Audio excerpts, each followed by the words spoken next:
이 질문을 뽑은 기준은 존밀 자유론이 우리 현대 사회에게 무엇을 말하고 있는가, 우리는 어떻게 이것을 적용할 수 있는가를 가지고 저희가 질문을 짜보았습니다.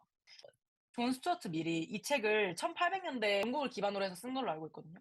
그러니까 정말 몇백 년이 지났는데도 불구하고 자유에 대해서 이야기를 하는데 그것이 우리 현대 사회에도 정말 직결되는 게 많다는 게 신기할 따름입니다. 그냥 너무 한국 사회와 비슷한 점이 많다고 저는 생각했어요. 저는 이 자유론을 읽으면서 약간 존 스튜어트 밀에 대해서 갖고 있었던 편견 아닌 편견 같은 걸 좀 고칠 수 있었던 것 같아요. 왜냐하면 보통 우리가 뭐 학교에서 배우거나 아니면 매체를 통해서 밀 사상에 대해서 배울 때는 사실 공리주의라는 키워드가 굉장히 강조가 많이 되잖아요. 그래서 근데 그랬는데 이 자유론을 읽어보니까 제가 인상 깊게 읽었던 구절이 59페이지에 있는 건데, 강제력을 동원하여 한 사람을 침묵시키는 것은 권력을 장악한 한 사람이 강제력을 동원해서 인류 전체를 침묵시키는 것만큼이나 정당하지 못하다. 이런 구절이 굉장히 인상 깊었어요. 그래서 어, 미리 공리주의자이기도 하지만 이렇게 뭐 다수의 이익을 위해서 소수를 침묵시키거나 그런 거에는 전혀 동의하지 않았구나 이런 생각을 가지게 됐습니다. 저도 주원님 말에 동의하고요. 그리고 저도 존밀은 책에서 이런 내용을 한 적이 있는데 소수의 천재들은 소금 같은 존재라고 말을 한 적이 있어요, 책에서. 근데 그만큼 없어서는 안 될 소중한 인물이라고 얘기를 하고 있는 거죠. 그러면서 책 구절에서 "체 인류 가운데 단 한 사람이 다른 생각을 가지고 있다고 해서 그 사람을 침묵을 강요하는 것은 옳지 못하다. 이것은 어떤 한 사람이 자기와 생각이 다르다고 나머지 사람 전부에게 침묵을 강요하는 일만큼이나 용납될 수 없다."라고 책에서 말한 바가 있는데 저는 이러한 부분이 저의 인생에 대한 태도를 많이 변경시켜 주었다고 생각을 해요. 저는 솔직히 평소에도 공리주의적인 입장이 강했었고, 그러니까 다수의 이익을 위해서라면 소수가 희생하는 것이 정당화될 수 있는 것이 아니냐라는 생각을 갖고 있었어요. 좀 논란적인 발언이긴 하지만. 근데 물론 어 사회적 통념을 주장을 하는데 소수인데는 분명 '논리적 오류나 잘못된 관념을 가지고 있지 않을까.'라는 좀 편견적인 시선을 평소에 가지고 있었던 것 같아요, 솔직히 말하자면요. 근데 뭐 예를 들어서 제가 종교에 대해서 엄청 어렸을 때는 나쁜 시선이 있었어요. 그러니까 물론 과거사 때문에 그런 것도 있고 뭐 여러 이유도 있겠지만은 솔직히 그 사람들이 왜 종교를 믿게 되었는지 그리고 어떤 방향성이 있었는지는 전 굳이 들으려고 하지 않았단 말이에요. 그냥 종교에 대한 나쁜 인식이 있고 제 주변에 있는 사람들이 종교에 대해서 약간 나쁜 인식이 있으니까 저도 그런 거에 영향을 받아서 그냥 똑같이 그러고 있었는데 그 사람이 어떤 주장을 하는지 몰랐던 거죠. 그래서 종교를 믿는 데에는 다양한 이유가 있고 자신만의 이유가 있기 마련인데 저는 굳이 그걸 들으려고 하지 않았고 편견의 시선으로만 바라보게 되었던 것 같아요. 그래서 근데 그런 날 어떤 날 제 친구 중에서 일명 모태신앙이라는 사람이 있었는데 그 친구의 종교적 믿음과 이유를 듣고 약간 종교에 대한 인식이 확실히 많이 바뀌었던 것 같아요. 그러니까 물론 종교를 믿는 사람들을 현대 시대에서도 소수자라고 말하긴 어렵지만 그냥 저와 달리 다른 생각을 가지고 있는 사람들의 의견을 경청하는 것이 상당히 이 쿼테이션을 보면서 중요하다고 많이 느낀 것 같아요. 여기까지 하는 걸로 하고요. 질문이 많으니까. 그럼 다음으로 넘어가면 오늘날 대한민국은 사상과 토론의 자유를 진정으로 지지할까요? 아니면 억압할까요? 라는 질문입니다.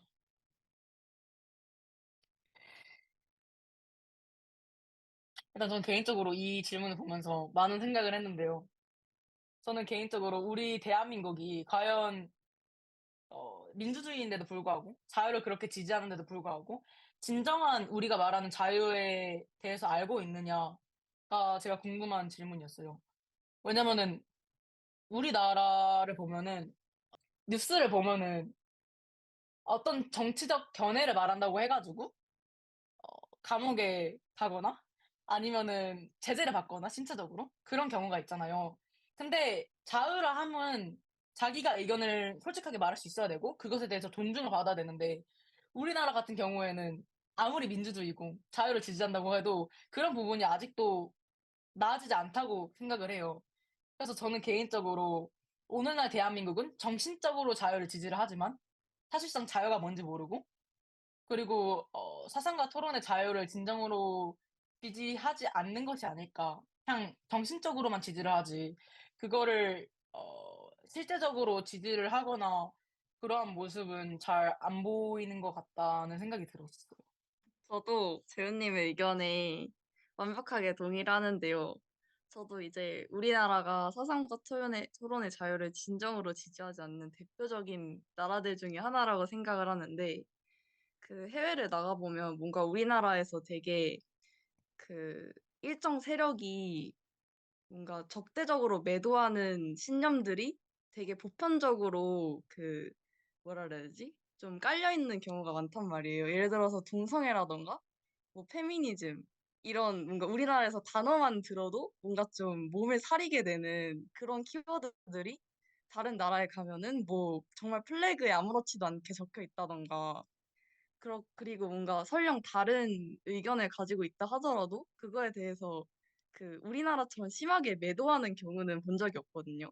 그러니까 뭔가 이 사람이 어떤 신념을 가지고 있다고 해서 그 정말 그 사람의 모든 것을 뭔가 규정하려고 하는 그 사람도 이제 부분적으로 옳은 것들을 가지고 있을 수가 있는데 그냥 저 사람 완전히 틀렸다 이런 식으로 규정을 하는 문화가 정말 심하다고 생각합니다. 저도 유수님 말에 동의합니다. 근데 솔직히 저희가 교육을 받을 때 초등학교도 그렇고 중학교도 그렇고 고등학교도 그렇고 그 한참 학생들이 자아를 형성할 시기인데 약간 진영론적 사고를 하는 것이 아닐까. 예를 들어서 이건 자기 진영이고 이건 다른 진영이야. 그니까 나의 견해를 믿지 않는 사람들은 그냥 적인 거고 내 편에 있는 사람들은 아군인 거다. 그리고 그 중간점에 있는 사람들은 그 중간에 있는 사람들을 우리 쪽으로 끌고 오기 위해서 정말 많은 노력을 하는 것 같아요. 그렇게 이분법적으로 뭔가 사고가 많이 이어져 있는 것 같아요. 그래서 이러한 부분이 약간 우리나라의 사상과 토론의 자유를 진정으로 지지하지 않게 하는 요소가 아닌가 싶은 생각을 했습니다. 근데 전 이제 이거를 앞에 두 분 말씀하신 거는 어느 정도 동의를 하는데, 그럼에도 불구하고 살짝 그 커버를 쳐줘 보자면, 그러니까 한국이라는 상황이 갖고 있는 어떤 특징이 좀 있어요. 그러니까 한국은, 어, 길게 보면 한 1900년부터 1990년까지 한 90년 정도를 독재 혹은 제국주의 산하에서 보냈잖아요. 어찌 식민지였으니까. 그런 식으로 보다 보니까 그런 어떤 나의 주장을 하고 나서 상대랑 대화하고 합의하고 설득하는 과정을 그런 설득 대화라고 좋게 보는 게 아니라 대신 뭐 전향 뭐 타협 이런 식으로 부정적으로 볼 수밖에 없었어요. 그러니까 왜냐하면은 그런 사람들이 우리가 지금 일제 시대에서 말하던 기회주의자들도 어떻게 보면은 그 사람들도 자신의 신념을 어느 정도 내려놓고 현실과 대화하고 집단 내에서 자기만의 어떤 위치를 만들어낸 거잖아요. 근데 그런 식으로 타협하지 않고 내 어떤 신념을 끝까지 고수하는 그런 어떤 몇몇 가지 성격이 옛날에 한국의 90년 정도에는 되게 좋은 미덕이었던 거예요. 근데 그게 어느 정도 그런 사람의 노력을 통해서 87년에 그 민주화가 되고 나서 보니까 그런 어떤 우리가 그 혁명가라고 하죠. 혁명가가 갖고 있는 그런 사상적인 신념의 단단함이 이제 와서 보니까 대화나 토론이나 합의를 위해서는 별로 그렇게 크게 도움이 되는 특성이 아니었던 거죠. 오히려 자기만의 어떤 거를 고수하고 그런 고집으로 비춰지니까 사실 이거는 좀 발상의 전환이 필요하긴 해요. 물론, 그러니까 우리가 90년 동안의 우리의 상황과 87년 이후의 지금의 상황을 비교해 봐서 어느 지점이 다르고, 그러니까 옛날에는 이런 어떤 강직함도 이제 와서는 그냥 고집, 뭐, 대화하지 않음, 그런 식으로 변환될 수 있구나를 좀 느꼈으면 좋겠는데, 아직 그게 충분하게 전환되지 않은 것 같아요. 그 전환되기까지 약간 과도기적인 상황이라고 저는 생각을 하거든요. 그래서 좀 시간이 어느 정도 필요할지 모르겠지만, 지나면 확실히 지금보다는 조금 더 나아질 수 있을 것 같아요. 음.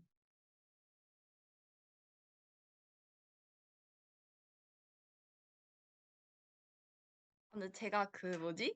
그 아까 그 너무 좋은 말씀을 해주셨는데 그 궁금한 게 있어서 여쭤보는데 이게 우리나라가 그 제국주의 치하에 있었기 때문에 본인의 사상을 좀 고수를 하고 뭔가 그런 게 좀 미덕으로 변했다고 하셨잖아요. 근데 왜 그 같은 제국주의에 있던 나라이더라도 예를 들어서 뭐 그 독일의 경우에도 나치주의가 있었잖아요. 그건 사실상 그 제국주의의 뭔가 가장 익스트림한 버전인데 거기에 있었던 독일은 왜 그렇게 빨리 변화를 했고 왜 지금 동성애를 뭐 합법화를 시키고 되게 그 유럽 연합 중에서도 되게 진취적인 입장을 보이고 있는데 왜 우리나라는 그 아직까지도 뭔가 이렇게 전환이 된 지가 오래됐는데 그 사상의 뭔가 자유를 잘 보장하지 않는 모습들이 보이는지 궁금하고 그게 민족성이나 아니면 뭐 옛날부터 이어져 왔었던 뭔가 문화의 영향이 있나요? 그러니까 뭐 유럽은 옛날 문화가 이랬는데 우리나라 옛날 문화가 이랬기 때문에 뭔가 차이가 보이는 건가요? 일단 제가 차근차근 말씀을 드릴게요. 첫 번째, 독일 같은 다른 나라들도 제국주의의 어떤 치하 있지 않았냐? 근데 그게 이게 살짝 달라요. 그러니까 제국주의도 엄밀히 따지면 두 개로 분류를 해야 되거든요. 그러니까 자국민이 스스로 원해서 제국주의에 들어선 제국주의하고 그게 아니라 그러니까 나는 선택권 없이 타국이 침략을 해서 제국주의 사상에 동화된 제국주의가 그러니까 어떻게 보면 식민지랑 제국주의 본인 두 개로 나뉘어질 필요가 있거든요. 근데 어떻게 보면은 그런 독일 그 당시의 시대적인 상황을 봤을 때 그런 나치나 히틀러 같은 사고 방식이 본인들한테 유리할 거다라고 생각하는 사람이 다수는 아닐지라도 조금 어느 정도 동의를 받았기 때문에 이것도 어떻게 보면 민주주의까지는 아니지라도 어떻게 대화를 통한 어떤 제국주의의 성립이라고 봐야 될 것 같아요. 그리고 이제 그런 의미에서 따지면 독일의 제국주의하고 식민지로서의 제국주의는 또 다르고 두 번째로 뭐냐면 한국은 45년에 독립하고 나서도 바로 이승만이 독재를 시작했고 그게 조금 있다가 또 이제 박정희가 독재를 하고 또 전두환이 독재를 하잖아요. 그러니까 이런 식으로 독일이 나치가 대충 한 그러니까 좀 길게 잡아서 나치가 보통 한 25년, 24년 정도라고 보면은 25년부터 45년까지 한 20년 정도거든요. 근데 한국은 1800년대 일제 시절부터 1987년까지 한 90년이잖아요. 그러니까 90년 동안 권위주의 하에서 눌려 살았던 거랑 독일이 20년 동안 권위주의 하에서 눌려 살았던 그 시간의 폭이 좀 다르다고 생각을 해요.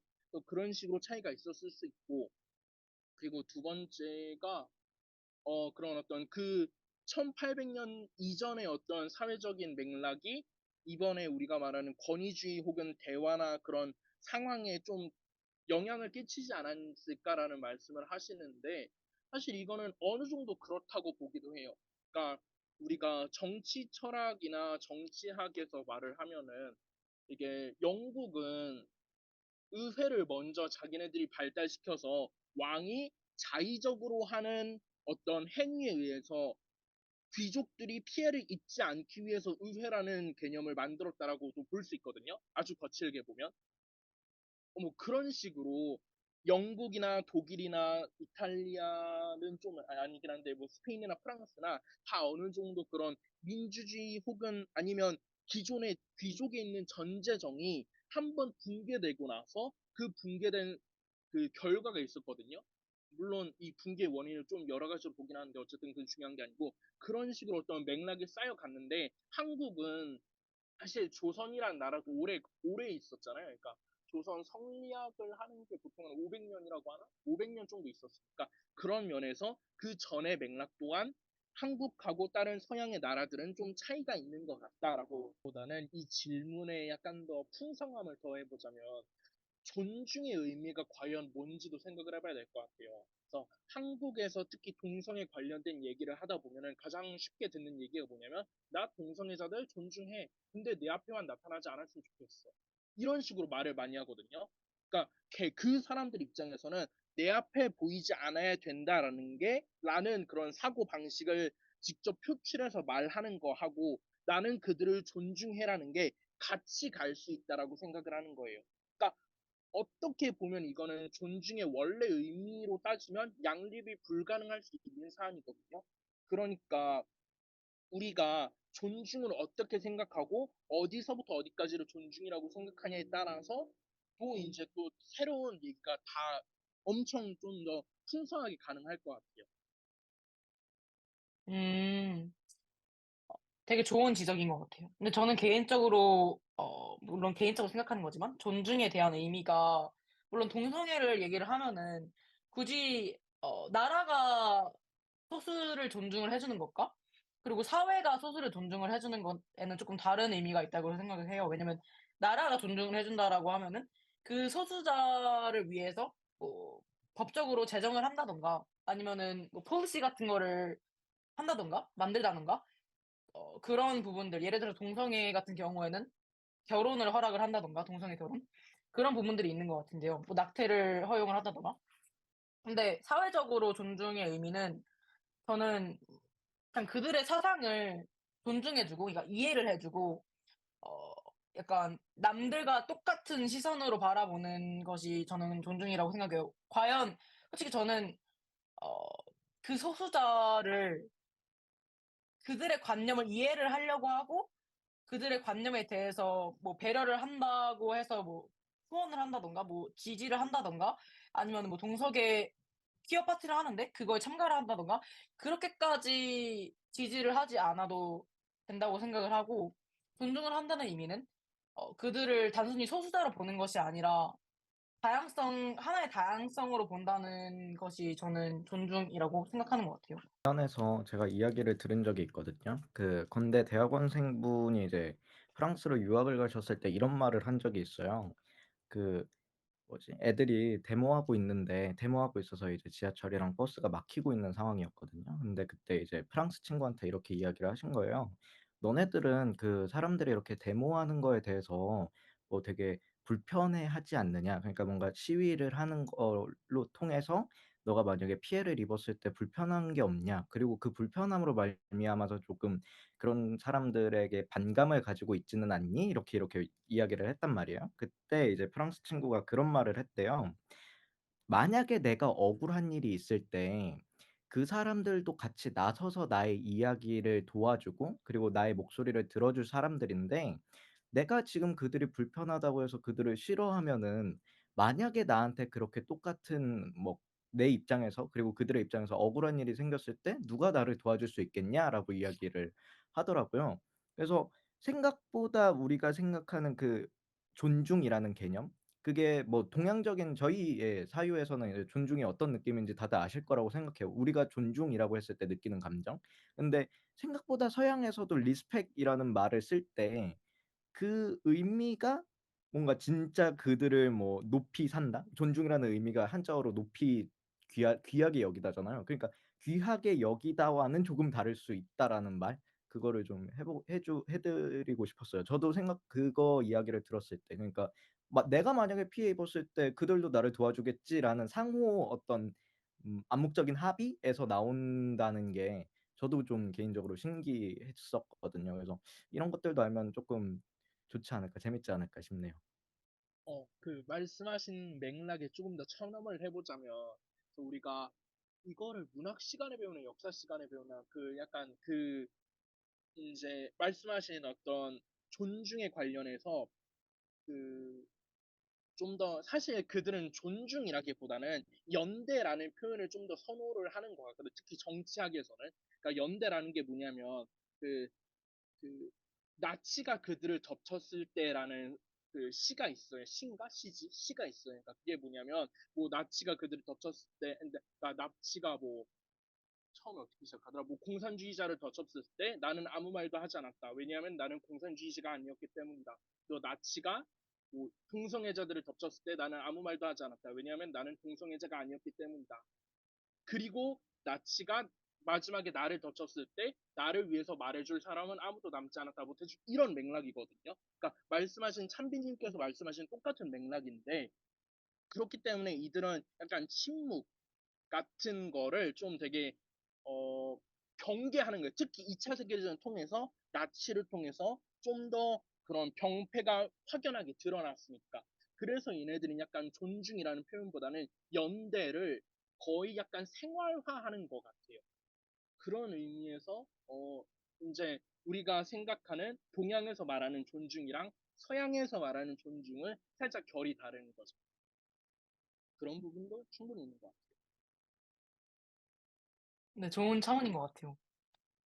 근데 저는 이제 존중에 대해서 이야기를 했으니까 앞 질문인 사회에서 기존의 사회적 통념에 반하는 의견이 무엇이 있을까에 대해서 동성애자와 낙태 말고 한 가지를 더 제시를 하고 싶은데요. 바로 미국에서 정말 뚜렷하게 일어나고 있는 부분인 것 같은데 성별 정체성, 바로 성별 이동법, 예를 들어서 남성과 여성으로 나누는 것이 아니라 그런 생물학적 통념에 대해서 반대하는 의견들이 많이 생겨나고 있다고 생각을 해요. 하지만 이것은 단순히 동성애와 낙태에 지나는 것이 아니라 마치 그냥 있는 사실들, 저희가 부정할 수 없는 사실들을 이제 부정하는 상황까지 오게 됐거든요. 근데 만약에 제가 이거를 밀 입장으로 갖고 오자면 밀은 근데 저희가 딱 봤을 때 그냥 일반 그냥 딱 이 성별 정체성을 봤을 때 그냥 이 성별 정체성에 대해서 아예 접하지 못하는 분들은 당연히 그 입장이 틀렸다고 반박할 수 있는 거잖아요. 근데 밀 같은 경우에는 아무리 자기 자신의 의견이 확실히 맞아도 소수의 의견을 경청을 해야 된다고 말을 했어요. 그래서 비록 존중은 하진 않아도 경청하며 그 속 안에 진리가 있을 것이다. 물론 그 사람이 주장하고 있는 것이 사실이 아닐지라도 진리가 아닐지라도 그 사람이 주장을 하는데 안에서 저희가 사회적인 문제점을 발견을 할 수도 있는 거고 그리고 그 사회적 문제점이 연결돼서 그 사람들의 내적인 속마음이라던가 그리고 세계에 무슨 일이 일어나고 있는지 그것도 대충 어 영향을 받아서 저희가 그런 진리들을 알 수 있다고 생각을 해요. 그래서 만약에 미리라면 개인은 사회적 또는 전통적인 성별 구별에 구속되지 않고 자신이 느끼는 어 정의하는 바에 따라서 성별을 표현을 하고 인식할 자유가 있다고 주장을 하지 않을까라고 예측을 한번 해 보았습니다. 근데 저는 또 이제 궁금한 게 또 하나 생겼는데요.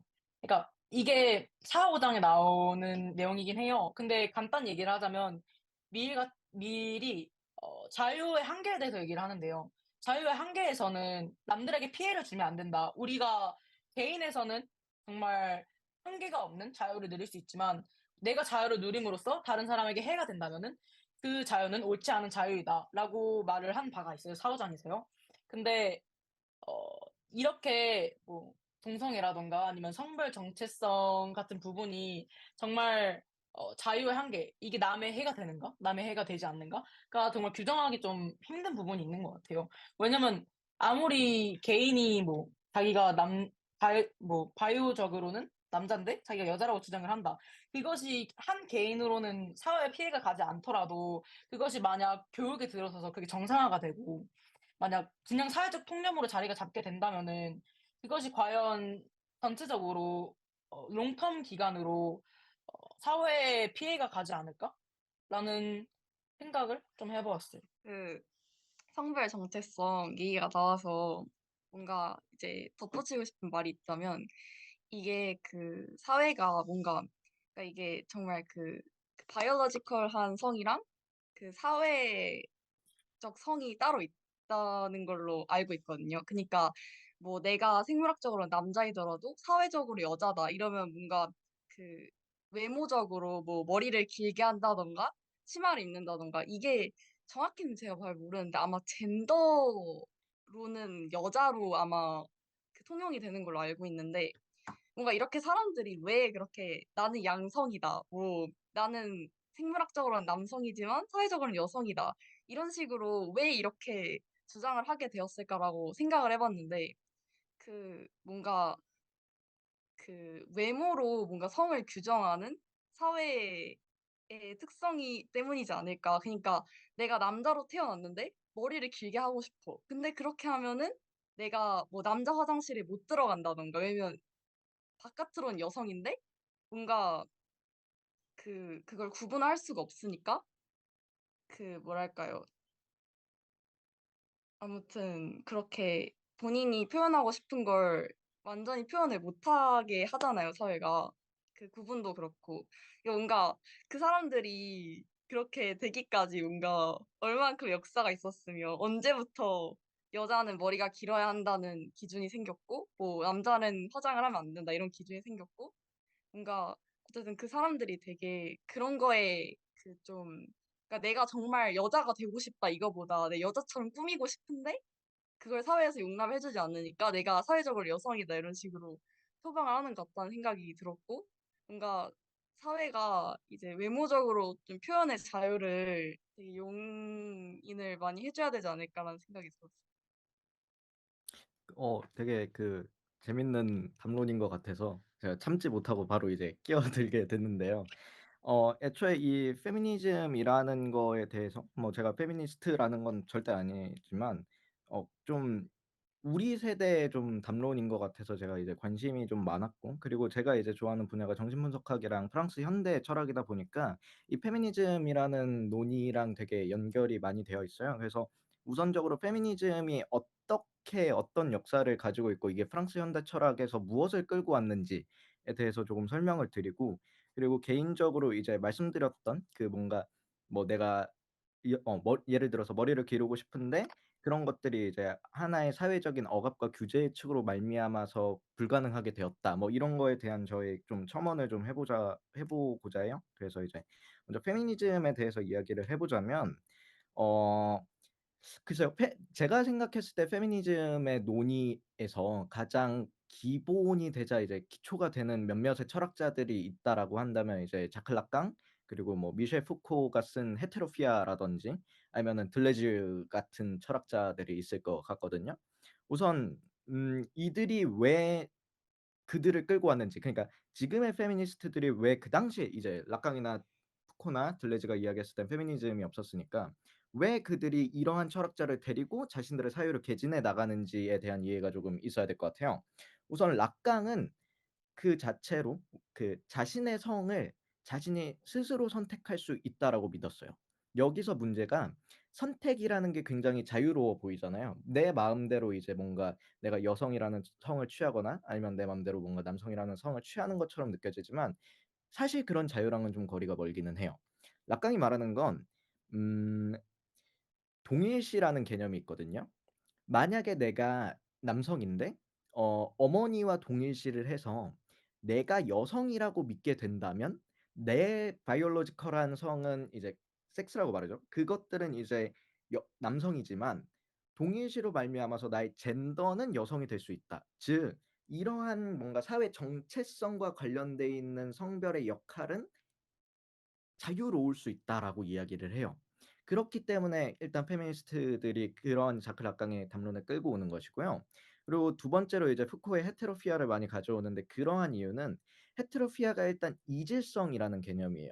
뭔가 이소성이라는 개념이 어떤 개념이냐 하면 원래는 생물학에서 장기의 위치가 원래대로 되어 있지 않음을 이야기하거든요. 즉 뭔가 잘못되어 있음이라는 의미예요.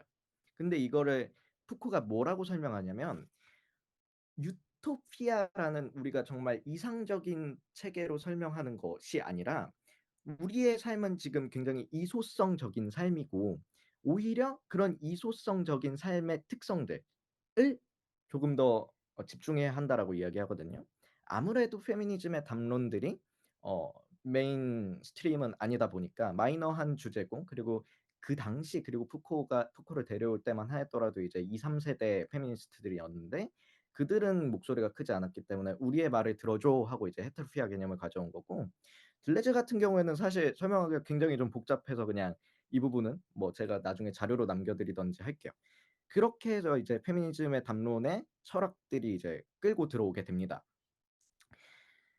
이게 이제 페미니즘의 가장 기초적인, 어떻게 보면 1세대적이고 2세대적인 이야기들이에요. 왜냐면 그 당시 그리고 그 이전 세대만 해도 뭐 "히스테리는 여성들이나 걸리는 것이다."라는 것처럼 이제 여성에 대한 비하도 굉장히 많았으니까요. 그렇게 해서 이제 여성의 권리 신장에 대해서 이야기를 하면서 뭐 참정권 운동도 하고 그렇게 페미니즘이 발현이 됐다라고 이야기를 많이 하거든요. 우선 그게 이제 하나 제가 이야기하고 싶었던 페미니즘의 역사이자 배경인 거고, 그리고 두 번째로 이 규제에 대해서 이야기를 해 보고 싶어요. 어 프로이트가 문명을 설명할 때 "우리 인간은 문명 없이는 살 수 없다."라고 이야기를 해요. 근데 문제가 뭐냐면 프로이트 문명과 뭐라고 번역이 되어 있더라? 문명 속의 불만이라고 아마 한국어로 번역이 되어 있을 텐데, 영어를 직역을 해 보자면 문명 그리고 그것의 불만 이렇게 되어 있거든요. 그래서 우리는 문명 없으면 살 수가 없지만 문명에 살면 우리는 언제나 불만을 가지게 돼요. 그게 왜냐하면 우리의 욕구나 욕망들을, 그러니까 욕구는 베아송이고 욕망은 이제 데지르겠죠. 그 두 개를 문명이 이제 억압을 했기 때문에 우리는 인간답게 살 수 있지만, 즉 사회적인 인간답게 살 수 있지만 그것으로 말미암아 우리는 고통받게 된다는 거죠. 음. 그렇기 때문에 이 규제라는 담론을 우선 프로이트가 먼저 꺼냈고요. 문명 속에서, 그리고 사회적에서 이제 규제라는 담론을 꺼냈고, 그리고 이제 우리가 아까 맨 처음에 이 첫 질문인 걸로 기억해요. 그래서 어떤 분이 이야기를 하셨는지 정확히는 기억이 안 나지만 일탈이라는 걸 얘기를 했어요. 자기는 일탈을 할 때 가장 자유로움을 느낀다. 많은 분들이 이해하실 거라고 생각해요. 근데 이 일탈이라는 개념을 좀 생각해 보자고요. 일탈이 있으려면 뭐가 필요하냐면 규제가 필요해요. 규제 없이는 일탈을 할 수가 없거든요. 규제 없이는 위법을 할 수가 법이 없으면 위법을 못 해요. 음. 이런 것들을 생각해 봤을 때 사람들이 위법이라는 행위를 욕망으로써, 그러니까 하고 싶은 거로써 생각을 하고 있는데, 즉 머리를 기르고 싶은데 그 당시 사회적인 시선에 따라서 남성들이 머리를 못 길렀는데 머리를 기르고 싶은 게 나의 욕망이자 규제였다면, 페미니즘의 담론을 통해서 사람들이 뭐 보다 자유롭게, 내가 하고 싶은 거를 보다 자유롭게 할 수 있지 않았나. 그래서 사회적 통념에 당연히 반하죠. 바이올로지컬한 성은 지금 그들이 말하는 젠더랑은 굉장히 괴리가 있으니까.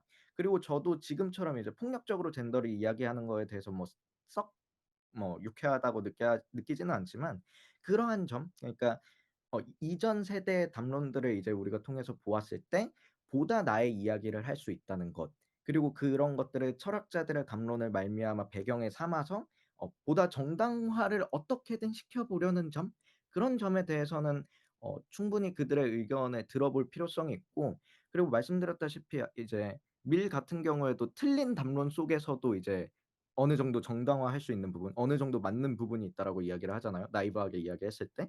그런 것들을 생각해 봤을 땐 충분히 밀도 지금의 페미니즘 담론들을 봤을 때 들어줄 것 같아요. 네. 개인적인 생각입니다. 여기까지 할게요.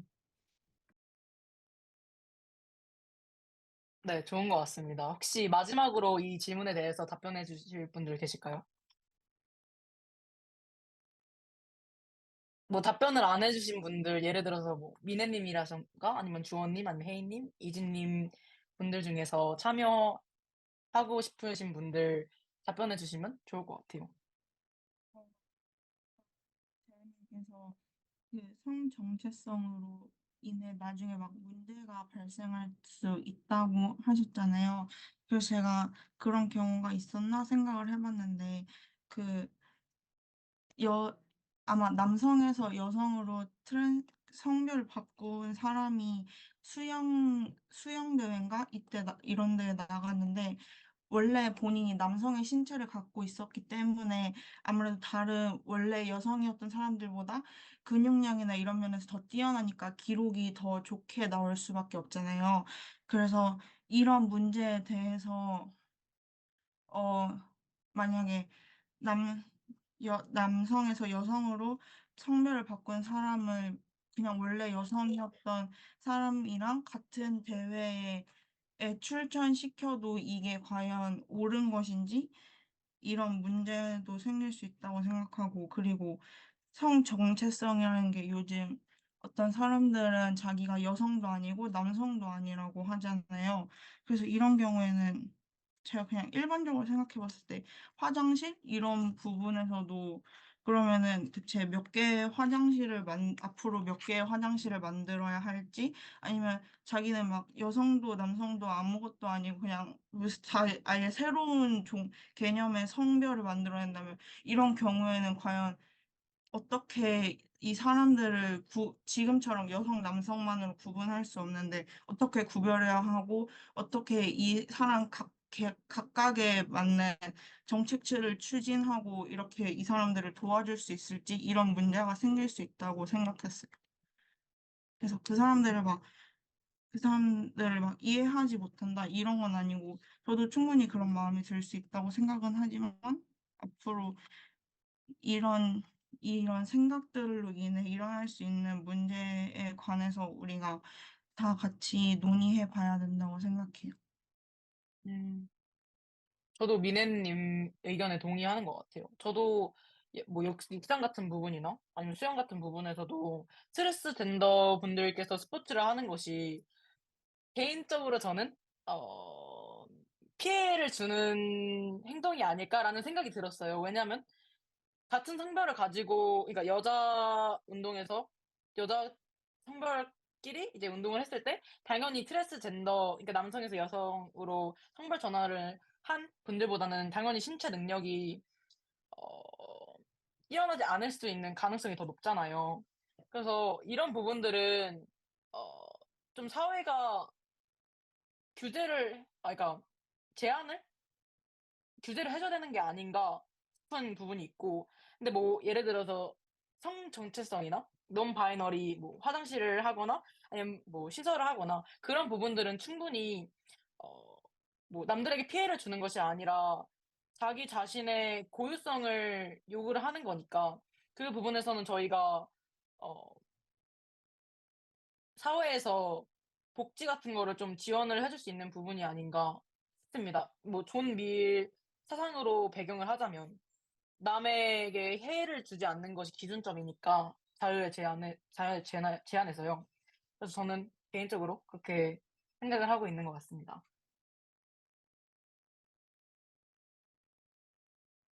네, 그리고 이 질문은 여기서 마지막으로 하고요.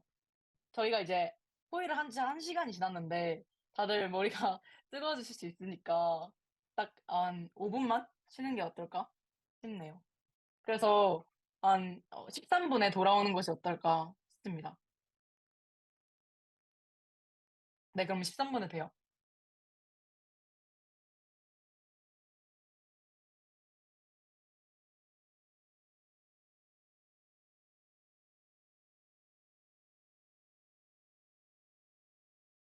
네, 다 오신 것 같으니까 다음 질문으로 넘어가도록 하겠습니다. 어, 이 질문을 갖고 왔는데요. 스스로는 사회의 규범이나 통념에 잘 순응하는 사람인가요? 아니면 구격에서 벗어난 사람이라고 생각하나요? 왜 그런가요? 뭐 예를 들어서 자기는 순응하지 않는 편이다라고 이야기를 하면은 그 이유도 말하면 좋을 것 같아요. 뭐 예를 들어서 뭐 수능은 결코 진정한 자유라고 할 수 없다. 뭐 존 밀이 말한 것처럼 그렇게 주장을 할 수도 있고요. 그리고 뭐 수능을 한다라고 싶으면은 사회가 규범과 통념이 있는 데에는 다 이유가 있는 법이다라는 주장이 예시가 될 수 있을 것 같습니다. 이 질문은 그냥 개인적으로 짧게나마 그냥 자신의 개인적인 견해만 듣고 가는 게 좋을 것 같아요.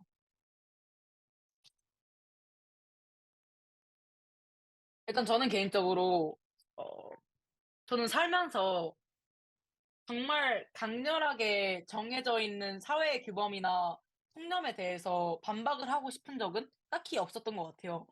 물론 제가 지금 인생을 산 기간이 비교적 짧은 기간이기도 하고, 그리고 저는 그래도 좀 평등하고 자유로운 환경에서 자라왔다고 생각을 해요. 그래서 뭐 어떤 불공평한 상황에 대해서 반박을 하거나 그런 상황이 별로 없었어서, 아무래도 사회의 규범이나 제가 주변에 있는 사회의 규범이나 통념에 문제점을 잘 의식하지 못하는 것이 아닐까라는 생각이 개인적으로 들었습니다. 그리고 저는 개인적으로 이제 진화론적인 관점에서 굉장히 관심이 많은데, 근데 이 지금까지의 사회가 규범과 통념이 있는 데에는 다 이유가 있다고 생각을 해요.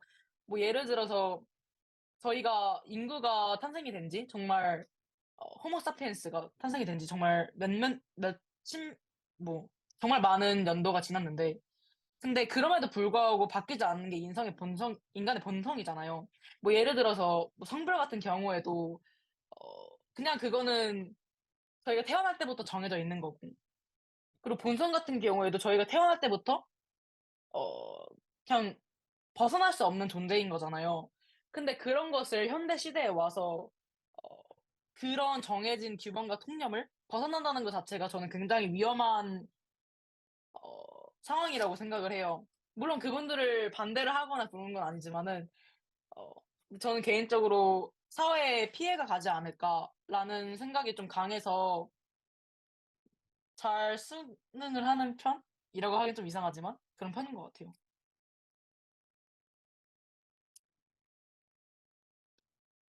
제가 의견을 드려보자면 저는 이제 그 재훈님처럼 막 그 사회에 뭐 규범이 존재하는 데는 다 이유가 있고 뭐 우리가 기준을 따르며 살아가야지 뭔가 그 전체적인 사회에 도움이 된다 이렇게까지 생각을 하진 않는데 그 제가 하는 생각은 뭔가 사회랑 좀 다른 것 같긴 한데 그럼에도 불구하고 저는 사회에 속해 있는 거를 많이 그 지향을 하는 편인 것 같습니다. 왜냐면 아무래도 그 어쨌든 아무리 이제 뭐 지구가 그 우주의 그 수많은 뭐랄까 것들 중에 정말 일부이고 문명은 뭐 사람들이 그 만든 어쨌든 원래는 존재하지 않다가 그냥 사람들이 만든 거라고 하더라도 어쨌든 제가 지구에 태어난 이상 그 사람들과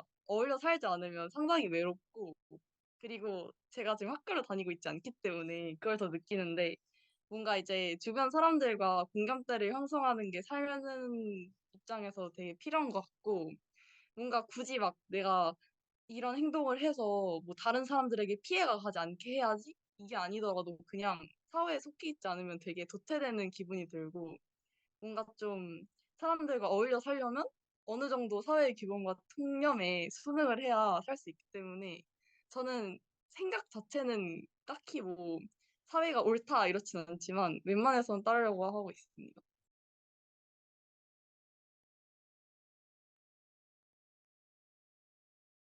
일단 제가 좀 덧붙이자면 어 약간 너무 깊게 들어가는 것 같긴 하지만 우리가 생각하는 자유의 범위는 저는 그 사회의 규범과 통념 안에서 일어나는 것이 안정적이라고 생각을 하거든요. 물론 성별 정체성이라든가 뭐 LGBTQ라든가 그런 부분들은 물론 저희가 통상적으로 예전부터 이해해왔던 사회의 규범과 통념 안에서는 좀 벗어나는 행동이지만 그래도 일반적인 대다수의 자유의 범위는 그 통념 안에서 일어나야 된다고 생각해요. 결코 개인이 누릴 수 있는 자유는 한계가 있어야 된다고 생각을 하는 편이에요. 애초에 사람들이 해를 끼치지 않는 한 자유를 누린다는 것은 현존하는 규칙을 따르되 그 안에서 규칙을 찾으라는 말과 전 같다고 생각을 하거든요. 그래서 뭐 왜냐하면 규칙과 그 통념을 어기는 이상 사회적으로 혼란이 올 것이고 그리고 어쩌면은 뭐 예를 들어 그 개인이 통념을 한 번 벗어나면은 뭐 별로 사회에 큰 문제가 안 될 수도 있죠, 제가 말한 것처럼. 근데 그 개인이 어긋나면서 그리고 그 개인 또 다른 개인이 그 개인을 보호하면서 계속 그 어 컨벤셔널하지 않은 사회적 통념이 계속 늘어나게 되면은 결국 사회적으로 혼란이 올 것이고 이는 어쩌면 더 많은 사회의 불이익을 가져오게 될 수도 있다고 생각을 하거든요. 물론 좀 이런 다양성을 존중을 하는 것이 저희의 의무라고 말을 하고 있긴 하지만 네 그래서 인간이 거의 약간 몇 천만 년 동안 살아온 것을 토대로 즉 인간의 본성을 한으로 자유를 얻게 해야 하는 것이 대부분의 자유의 범위에 속해야 되는 게 아닌가 싶은 생각이 들었습니다.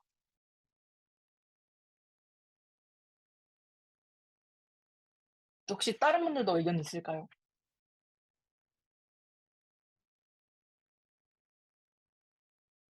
뭐 혜인님이라던가 아니면 이진님이라던가 주원님이라던가. 네. 저는 스스로 규칙을 굉장히 잘 지키는 사람이라고 생각하는데요. 일단은 규칙에 뭔가 불만이 있더라도 저는 일단 그 규칙을 지키고 보는 편이에요. 왜냐면 제가 일단 약간 수동적인 사람이기도 하고 그 규칙에 대해 불만을 제기하려면 뭔가 내가 평소에도 다른 규칙을 충분히 잘 이행하고 있고 그리고 그 규칙도 이행해서 일단 남한테 모범을 보여야지 제 말에 설득력을 얻을 수 있다고 생각하고 그리고 그 규칙을 지키지도 않아 보고 불편함에 대해서 얘기하는 거는 약간 설득력이 없다고 생각하기 때문에 일단은 규칙을 잘 지키려고 하는 편이에요. 그렇게 보면 저는 사회가 가진 규범이나 통념에 잘 순응하는 사람이라고 볼 수 있을 것 같아요.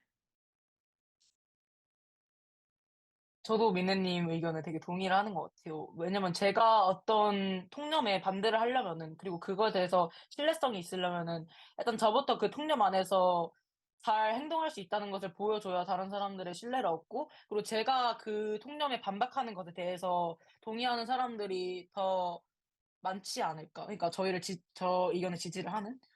네, 그래서 저는 미네님 의견에도 동의를 해서, 저도 사회의 규범이나 통념을 잘 순응하는 편인 것 같아요.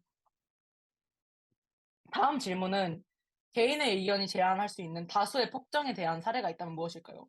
그러니까 이 다수의 폭정이라는 것이 이 존 밀이 주장을 하고 있는 포인트 중에서 제일 그나마 큰 부분에서 차지를 하는데요.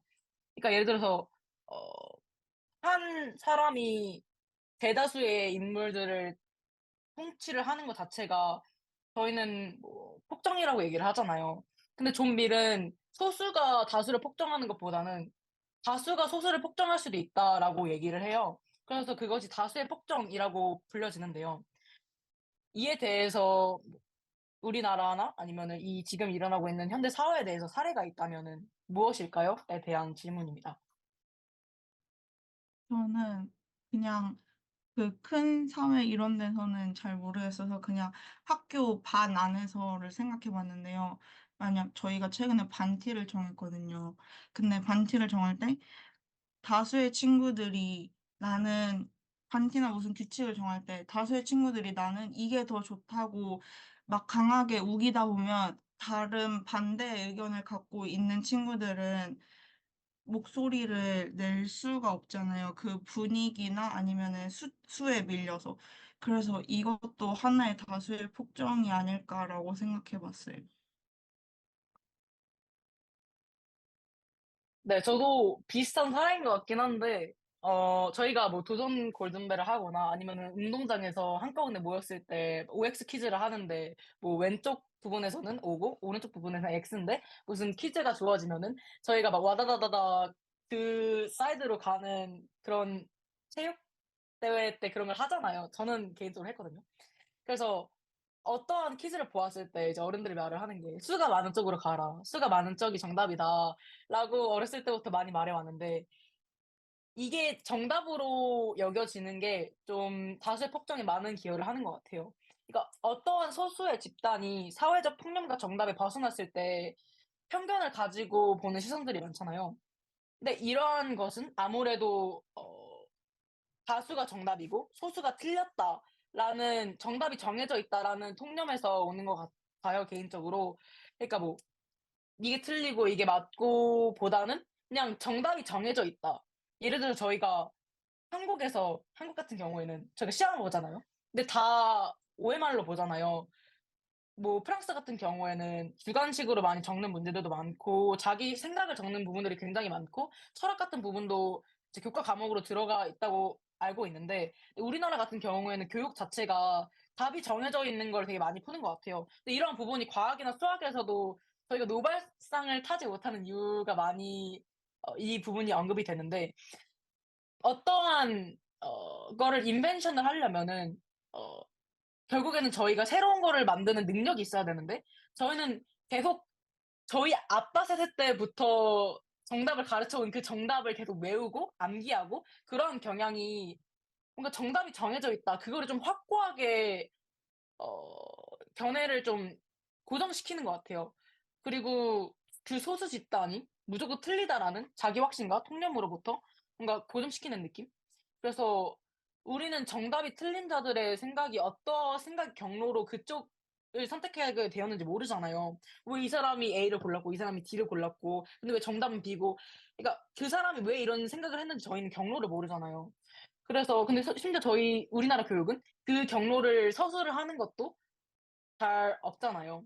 그래서 이런 것들을 보면은 우리는 참 교육을 또 보면은 약간 '소수의 집단의 생각을 들어주는 데 많은 노력을 써야 되지 않을까.'라는 생각을 해 보았어요.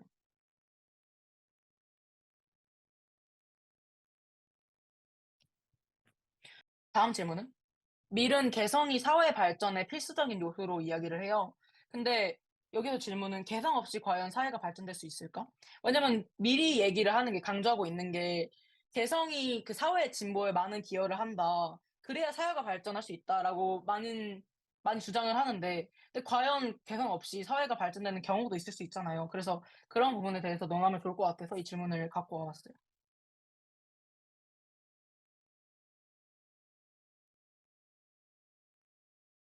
제 의견은 일단 개성 없이 사회는 발전을 할 수 없다고 생각을 합니다. 왜냐면 그 뭐지? 개성의 사회적이란다.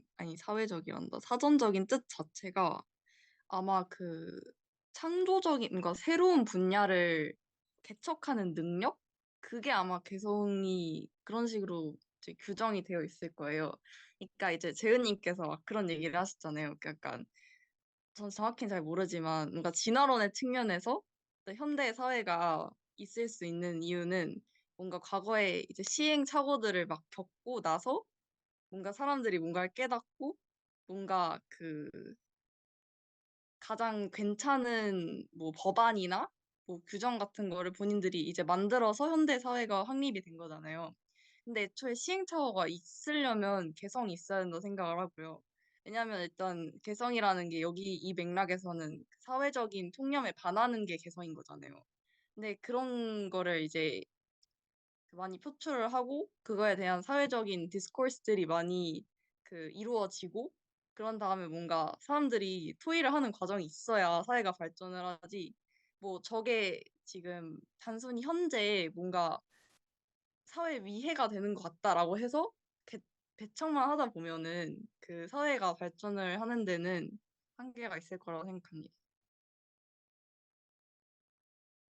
네, 저도 유진님 말에 동의를 하는데요. 일단 이진님께서 다시 들어오셨는데 네, 저희가 지금 현재 진행하고 있는 과정에 대해서 잠깐 설명드리면, 일단 저희는 지금 이 화면에 띄어진 질문을 얘기를 하는 걸로 넘어왔거든요. 그래서 이진님께서 다시 답변하고 싶으시면은 마이크 켜고 혹은 마이크가 안 되면은 채팅창으로 답변을 남겨주셔도 좋을 것 같아요. 그래서 저는 개인적으로 이 질문에서 사회가 발전이라는 기준이 좀 모호한 것 같아요. 그러니까 예를 들어서 어, 사회주의 같은 경우에는 어, 하나의 권력자를 가지고 잘 수능을 하고 시민들이 행복, 물론 사회적인 행복을 중요하게 하게 하지만 평등성이 굉장히 중요가 되잖아요. 그러니까 모든 인간들은 평등해야 되고 똑같아야 되고 공평해야 되고 그럼으로써 어떠한 개인을 좀 더 좋아하고 그리고 좀 더 특별하게 보고 그러한 사상들이 없어야 된다고 사회주의는 이야기를 하고 있잖아요.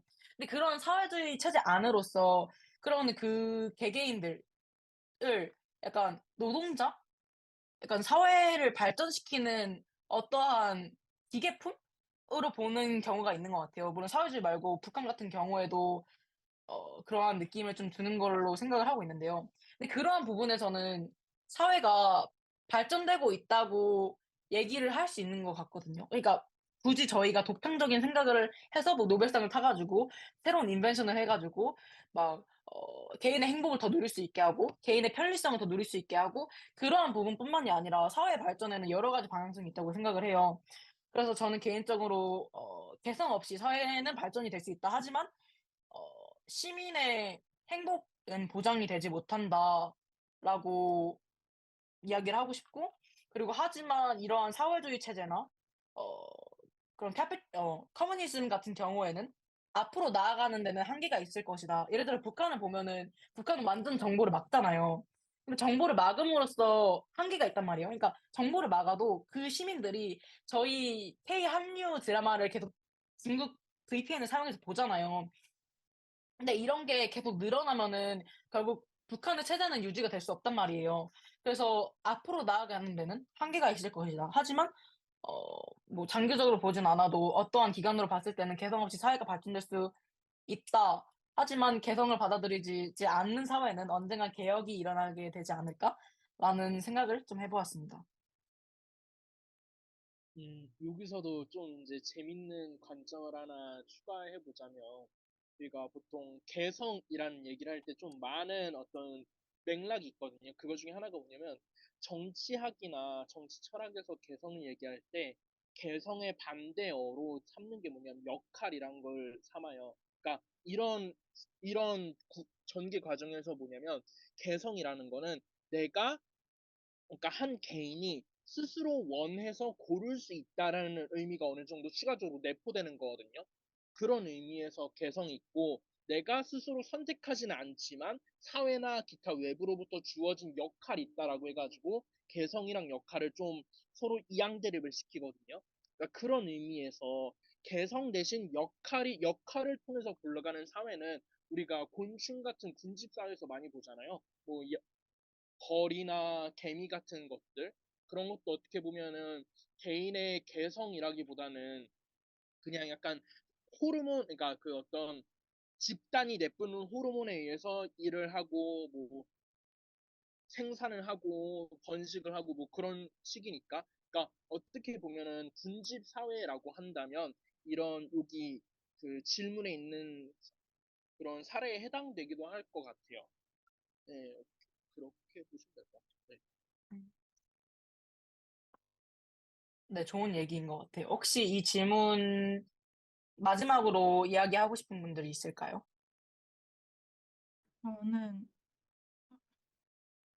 저는 개성이 없는 사회는 약간 그 사람이 사람이 아니라 기계 부품이 되어서 이렇게 돌아가는 사회라고 생각을 하거든요. 그래서 그래서 개성이 없는 사회는 재현님처럼 단기적으로 보면은 발전을 할 수도 있겠지만 나중에 더 장기적인 관점으로 본다면 결국 몰락하고 폐쇄될 거라고 생각해요. 왜냐면 그렇게 부품이 돌아갈 수 있게 하려면은 어떠한 입력을 넣어줘야 되잖아요. 근데 그렇게 입력을 넣어주는 일은 개성이 있는 사람이 새로운 입력을 꾸준히 넣어줘서 사회가 발전할 수 있는 거라고 생각하거든요. 그래서 장기적인 관점으로 본다면 개성이 없는 사회는 발전할 수 없을 거라고 생각해요.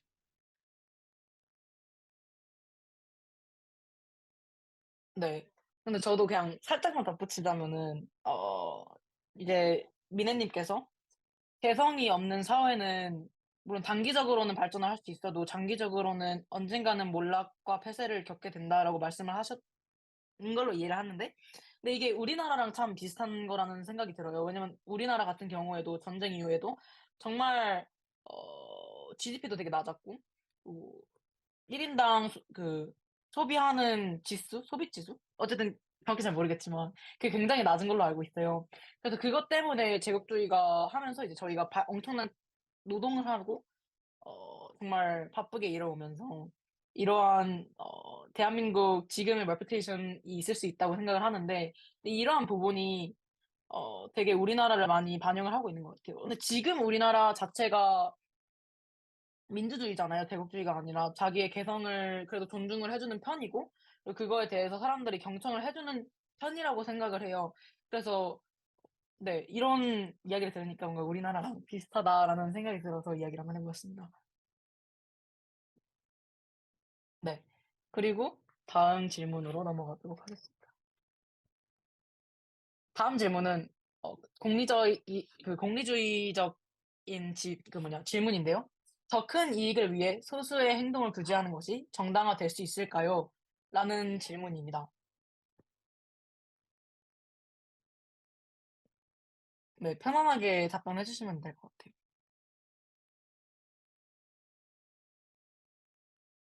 일단 저부터 얘기를 하자면 더 큰 이익을 위해서 행동을 규제하는 것은 사회적 관점으로는 맞다고 생각을 해요. 저희가 정치인들을 보면은 정치인들의 대부분은 공리주의 입장을 펼치고 있다고 생각을 하거든요. 왜냐면은 그분들은 이제 다수를 만족을 시켜야 되는 분들이고, 뭐 투표를 받으려면은 그래도 다수를 노려야 소수보다는 자기가 뽑힐 가능성도 있고 베네핏을 얻을 수 있잖아요. 그래서 사회적으로는 많지만, 근데 더 많은 사람들을 존중을 해주고 더 모든 사람들의 견해를 경청을 하는 것이, 소수의 사람들을 존중을 해주려고 많은 사람들의 의견을 존중하지 못하는 것보다는 훨씬 나은 일이라고 생각을 해요. 이거를 들으니까 약간 트롤리 딜레마가 생각이 나는데, 뭐 예를 들어서 트롤리 딜레마가 정의란 무엇인가에 나오는데, 물론 이건 정의에 대한 이야기지만, 뭐 기관차가 있는데 한쪽 원래 가고 있는 길은 5명의 사람이 누워 있고, 그리고 자기가 그 길을 돌게 된다면 소수의 뭐 2명이 있게 된다.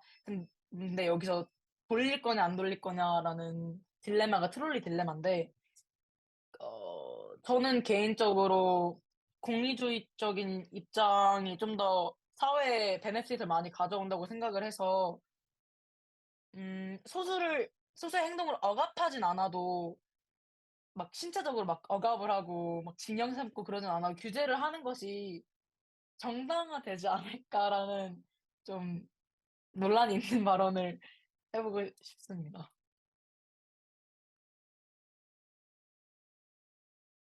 그리고 저는 개인적으로 다수를 존중을 해 주면서 소수까지 경청을 하되 소수의 의견도 존중을 해 주는 것이 저는 좀 너무 아이디얼하다고 생각해요, 사회에 있어서요. 그게 과연 가능할까?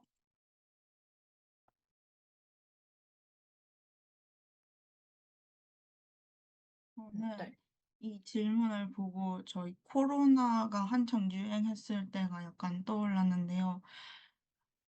전염병이 확산되는 거를 막기 위해서 감염이 된 사람들을 격리하고, 그리고 마스크를 쓰 마스크를 쓰지 말자고, 아니 뭐지? 안 쓰고 싶다고 주장하는 사람들, 이런 사람들에 대해서 어떻게 했는지는 잘 기억은 안 나지만, 그런 사람도 약간 좀, 어쨌든 그런 상황에서 보면은, 이런 상황에서 봤을 때는 다수를 위해 소수의 행동을 규제하는 게 정당화될 수 있다고 생각해요. 그런데 만약에, 아, 그냥 여기까지 하겠습니다. 네. 근데 뭔가 미네님 얘기를 들어보니까 존밀 작가님이 주장을 했던 어 자유의 한계는 타인에게 피해를 주면 안 된다라는 개념이 떠오르는데요. 예를 들어서 마스크 같은 경우에는 소수가 아무리 마스크를 쓰고 싶지 않아도 마스크를 쓰지 않으면서 질병을 옮길 수 있는 가능성을 이렇게 타인에게 주고 피해를 주는 가능성을 만든다면 그것은 당연히 규제가 돼야 된다고 생각을 해요. 근데 예를 들어서 그냥 단순적으로 타인에게 주는 피해가 아니라 그냥 가치관이 다른다든가 뭐 사고가 다르다든가 이런 타인에게 피해를 안 주는 개념 같은 경우에는 그래도 억지로 강요는 하지 말아도 경청을 하되 규제하는 것이 좀 정당화될 수 있지 않을까라는 질문을 하면서, 저희가 지금 시간이 얼마 안 남았으니까 다음 질문으로 빠르게 넘어가도록 하겠습니다. 네, 그리고 거의 마지막 질문이죠. 그러니까 지금 질문이 "미래 자유론을 기초에 어 미래 자유론을 기초로 두고 어떻게 해야 더 좋은 교육을 만들 수 있을까?"라는 질문입니다. 예를 들어 저희가 지금 나왔던 게 뭐 트랜스젠더도 있고 뭐 "소수가 존중받아야 된다."라는 의견들과 뭐 성 전체성, 페미니즘, 그리고 여러 가지 뭐 일탈에 대한 얘기도 나왔고 정말 여러 가지 제국주의라든가 여러 가지 의견들이 나왔는데요. 이런 진영론적 정답이 정해져 있고 내 정답이 아닌 이외의 정답, 뭐 사고를 가지고 있는 사람들은 틀렸다라는 사고를 하는 상황에서 어떻게 해야 저희가 더 좋은 교육을 만들 수 있을까? 라는 질문에 대해서 답변하면 좋을 것 같아서 갖고 와봤어요.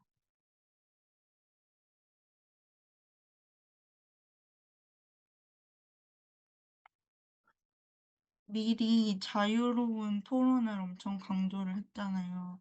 그래서 근데 지금 대한민국의 교육은 약간 그냥 선생님이 수업을 하면 우리가 그걸 듣고 이해하고 이러는 식으로 많이 하고 질문 같은 경우는 많이 받지도 않고 친구들끼리 자유롭게 의견을 많이 나누지도 못한다고 생각을 하거든요.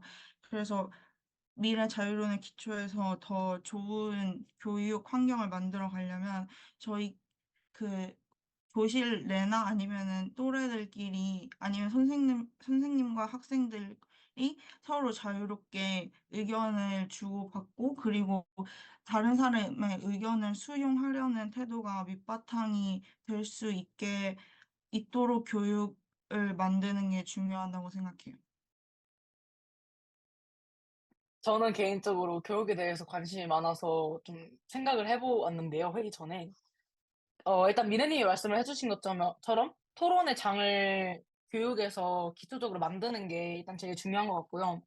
미래님이 말씀을 먼저 해주셨지만, 현 시대 같은 경우에는, 토론과 토의라는 것 자체가 지금 한국 고등학교에서는 잘 일어나지 않는 교육 시스템이라고 생각을 해요. 예를 들면 그냥 선생님이 강의를 해주시고 필기하고 시험 내용 뭐 학습지 받아 적고 블랭크 채우고 그런 식의 교육을 저희는 많이 하고 있잖아요. 근데 이런 것도 그냥 정답이 정해져 있다라는 사고를 유도하는 데 가장 좋은 방법인 것 같아요. 왜냐면 선생님이 정답을 말해주고 있고 저희는 그 정답을 외우고 있는 셈이잖아요. 그래서 저는 이런 것보다는 물론 그 토론이 처음에는 잘 구조가 되지 않고 불안정해도 그 토론이 점점 자유로 이어지면서 그냥 어떠한 개인들이 모여 가지고 자기의 자유로운 사상들을 말하는 것 자체가 저는 장기적으로 봤을 때는 많은 도움이 될 거라고 생각을 하고요. 그리고 두 번째로는 저희 시험이 다 OMR로 되어 있는 부분에 대해서 저는 그래도 좀 '바꿨으면 좋겠다.'라는 개인적인 생각이 있는데요. 물론 이게 바뀌게 되면은 교육 시스템에서 엄청난 붕괴가 일어날 거라고 생각을 해요. 왜냐면 고3 인데 갑자기 수능이 주관식으로 다 바뀌었대요. 그러면은 정말 앞이 깜깜할 거 아니에요. 어떻게 풀지도 모르고 방법도 모르는데 이런 것 때문에 저희가 뭐 수능 시스템을 뭐 개혁을 하거나 아니면 어떤 교육을 바꾸는데도 되게 조심스러운 부분이 있는 것 같아요. 근데 개혁이라는 것 자체가 어떠한 타이밍을 노리고 하기에는 애초에 타이밍 같은 게 다 정해져 있을 수 없고 적합한 타이밍 자체가 제일 필요한 시기에 일어나는 것이 가장 맞다고 생각을 해요. 그래서 타이밍을 재는 것보다는 저는 가급적 빠른 시일 내로 시험을 주관식을 돌리는 방법에 대해서 교육부가 구체화해야 되는 게 아닌가. 그것을 바로 그냥 주관식으로 바꿔버리는 게 아니라 그리고 주관식을 채점을 할 때도 어 채점이 한 명이 아니라 여러 명이면 되게 좋을 것 같아요. 왜냐면 어 저는 이제 미국 교육 시스템을 겪고 있는데 미국 교육 같은 경우에는 AP라는 게 있어요. 그니까 뭐 대학 교육을 쪼끔 갖고 와 가지고 고등학교 학생들이 배우는 건데 주관식이 굉장히 2분의 1을 차지를 해요. 근데 2분의 1 에서 정답이 정해져 있는 건 아니에요. 다 서술이 다르고 비슷하면은 그래도 맞는 걸로 처리를 해 주는 경우가 많은데 그 채점을 할 때도 정말 다양한 채점자들이 오피서들이 채점을 해요. 근데 이러한 부분이 전 정말 중요하다고 생각을 했거든요. 물론 글쓰기 중요성 그리고 자기 표현을 할 때 그 실력을 늘릴 수 있는 것뿐만이 아니라 더 다양한 답변의 형식들을 존중을 해 주는 거라는 느낌을 많이 받아서 '이런 것도 대한민국에 빠른 시일 내로 들어야 되는 부분이 아닌가?'라는 생각을 해요. 저는 그리고 중학교 3 학년 때까지는 한국 학교를 졸업을 해 가지고 한국 시스템에도 많은 경험이 있기 때문에 네 이렇게 말을 한번 해 봤고요. 그리고 마지막으로 자유로운의 개념에 대해서 주기적으로 교육 아닌 세뇌를 해야 될 거라는 느낌이 들어요. 왜냐면 저희가 자유라는 개념인 자체에서 어 많은 생각을 가지고 있는 것 같진 않아요. 그니까 저희가 자유에 대해서 어떤 정의가 있고 자유가 되려면 어떠한 항목들을 채워야 되는지 이런 거에 대해서 별로 생각하지 않고 사는 경우가 과반수잖아요. 근데 이러한 부분이 저희가 뭔가 자유나 행복이나 이런 추상적인 개념에 대해서 좀 더 멀리하게 하는 경향을 좀 더 유도하는 것 같아요. 그래서 학교에서라도 뭔가 자유에 대해선가 행복에 대해선가 정말 지루하더라도, 그리고 그 트럭 스톱이 많은 사람들이 자더라도 어 장기간을 통해서 그런 교육을 많이 하는 게 그래도 저희가 이러한 부분에서 좀 더 다가갈 수 있는 방법을 주지 않을까라는 총 세 가지, 그러니까 토론의 장, 시대원 주관식, 그리고 자유론의 개념에 대한 주기적 교육, 그리고 다른 뭐 추상적인 개념, 뭐 그런 것들을 많이 교육을 시켜야 되지 않을까라는 생각을 한번 해 봤어요.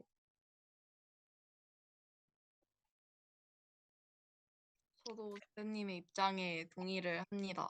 일단 그 미래 자유론에서 가장 강조가 된 게 어쨌든 개성을 존중하자, 뭐 사상의 자유를 부정하자 이런 식으로 얘기를 했잖아요.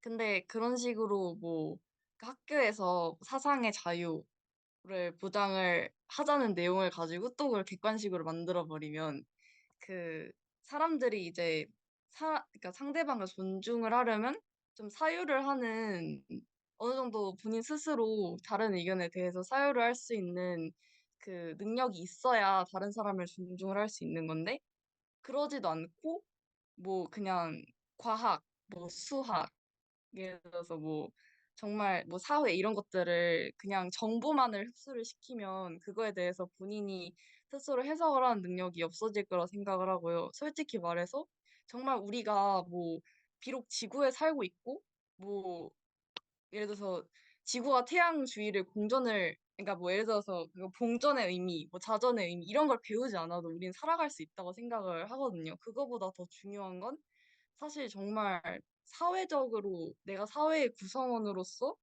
그 상대방들을 어떻게 대하고 또 어떻게 역할을 해내야 하는지, 그런 사회적 구성원으로서의 수행에 관련된 그 교육을 많이 시켜야 된다 생각합니다. 그래서 정말 재은님이 말씀하신 것처럼 이제 주관식, 그것도 뭐 정말 그 뭐야 3.14 이러고 이런 그 주관식이 아니라 정말 뭐 역사 하나를 배우더라도 이 전쟁이 왜 어떤 맥락에서 일어났고 이거를 뭐 현대적 관점에서 어떻게 해석을 해야 하고 뭐 이런 것들에 대해서 공부를 해야지, 뭐 정말 역사를 배운다 하더라도 그 배울 수 있는 게 있지 않을까 싶고요.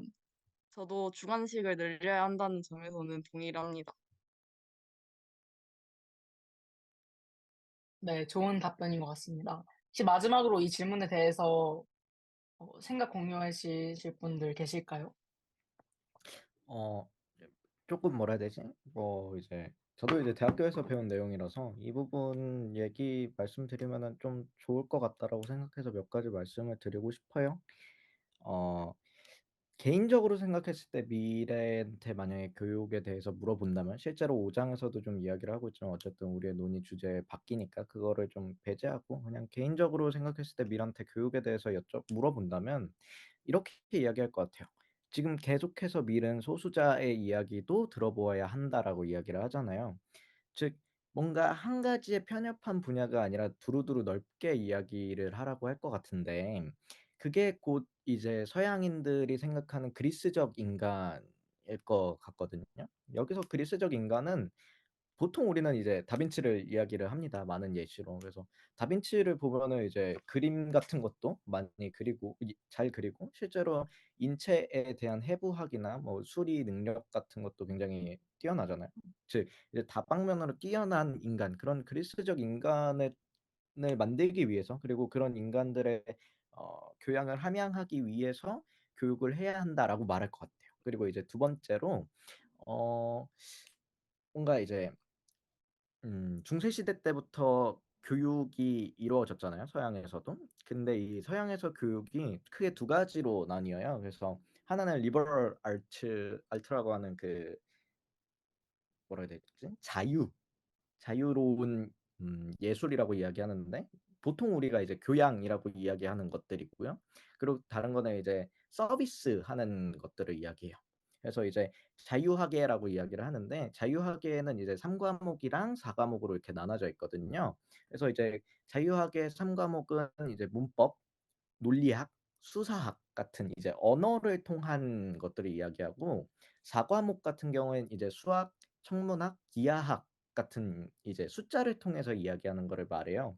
대신에 이제 서비스학에, 그러니까 노예학에 같은 경우에서는 봉제, 농업, 건축 이런 것들을 이야기하거든요. 그래서 사실 이 자본주의 시대가 도래하면서 교육기관이 어떻게 보면은 좀 일 잘하는 노동자를 만들기 위함으로 이제 변했는데, 즉 이제 서비스적인 이런 노예학계로 변했는데, 그런 부분에서 이제 좀 자유학계로 넘어가야 된다라고 이야기하지 않을까라고 싶고요. 그리고 조금만 이제 하나 첨언 아닌 첨언 같은 첨언을 하자면, 아까 이제 뭐 지구의 자전이나 공전 같은 경우를 이야기했잖아요. 그거 몰라도 우리 잘 살 수 있다. 대신에 이제 사회적인 것들을 이야기해야 된다라고 하는데, 저도 일부분 동의합니다. 왜냐면 저도 이제 굉장히 문과적인 사람으로서 그런 수학을 정말 싫어하는데, 그럼에도 불구하고 그런 자유학계적인 것들, 그러니까 우리가 교양이라고 부르고 우리 스스로를 좀 더 이렇게 채워나갈 수 있는 부분들에 대해서는 교육이 필요하지 않을까라고 저는 개인적으로 생각합니다. 네, 여기까지. 네, 감사합니다. 그리고 어, 두 가지 질문이 남아 있는데 일단 지금 6분 남은 상태이거든요. 그래서 정말 짤막하게 가도록 하겠습니다. 다음 질문은요. 미리 주장한 자유에 대해서 반대하는 의견이 있으면 말해주세요. 근데 물론 지금 독서를 하신 분들도 계시고 안 하신 분들도 계시겠지만 제가 짤막하게 얘기를 하자면 미리 자유에 따라 자유를 제한해야 된다는 말을 한 적이 있어요. 근데 저는 나이는 그저 숫자에 불과를 한다고 생각을 하거든요. 어떻게 나이가 적다고 자유를 제한을 하겠어요. 그 개인이 나이가 적더라도 자기를 주도적으로 인도할 수 있는 능력이 있는 걸 수도 있고 상속도가 되게 높은 걸 수도 있는데 그래서 요즘 세상에는 또 더 많은 경험이 있고 인터넷이 있는 이상 정보가 많이 노출되어 있는데 나이가 솔직히 상속도를 보여주지 않는다고 생각을 해요. 그래서 첫 번째로 나이에 따라 자유가 제한되어야 된다라는 부분에서 적극적으로 반대를 하고요. 그럼 저도 이제 자유를 제한을 받는 거잖아요. 미성년자로서. 그리고 두 번째로 어떻게 이제 좀 미리 사회의 기본적인 통념과 그런 가치관들을 반박하지 않으면은 그리고 그냥 순응을 하면은 사회가 진보할 수 없다라고 얘기를 하는데 어떻게 모든 사람들이 규칙에 순응을 하지 않고 반박을 하겠습니까? 라고 생각을 해요. 모든 사람들이 반박의 시선으로 모든 걸 바라보게 된다면은 사회에 있는 기본적인 통념을 아무도 따를 사람이 없다고 생각을 해요. 설령 그 통념이 어떠한 반박에 의해서 변경이 될지라도 그것은 정말 빠른 시일 내에 계속 바뀌고 이렇게 생각을 하거든요. 그래서 이 두 가지 부분에서 반대를 하는 것 같아요.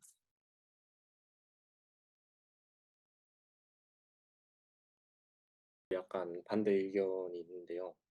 그 책 읽다 보면 중간에 미리 표현의 자유랑 행위의 자유를 좀 구분을 하면서 이제 표현의 자유는 최대한 인정을 해줘야 되고 행위의 자유는 좀 제한할 필요가 있다라고 하면서 비교를 하는 게 이제 신문에 글을 자유롭게 기고하는 거랑 그리고 성난 군중 앞에서 선동을 하는 거는 구별을 해야 된다라고 말을 하거든요. 저는 사실 이게 미래 시대에서는 어느 정도 맞는 말인 것 같은데 우리가 이제 인터넷과 SNS의 시대에 살고 있다 보니까 저는 흥분한 군중이 공간적인 제약을 초월해서 그냥 어디에나 다 있기 때문에 사실 이 표현의 자유랑 그러니까 표현과 선동의 구분이 현대 사회에서는 사실 유의미하지 않다라고 보거든요. 그래서 우리가 미래의 이런 구분에서 만족하지 않고 현대 사회에 맞는 좀 더 어떤 인터넷이나 아니면 표현의 자유가 사회에 끼치는 영향이 더 커졌다는 점을 고려해서 새로운 원칙들을 우리가 생각을 해야 되지 않을까라고 생각을 합니다.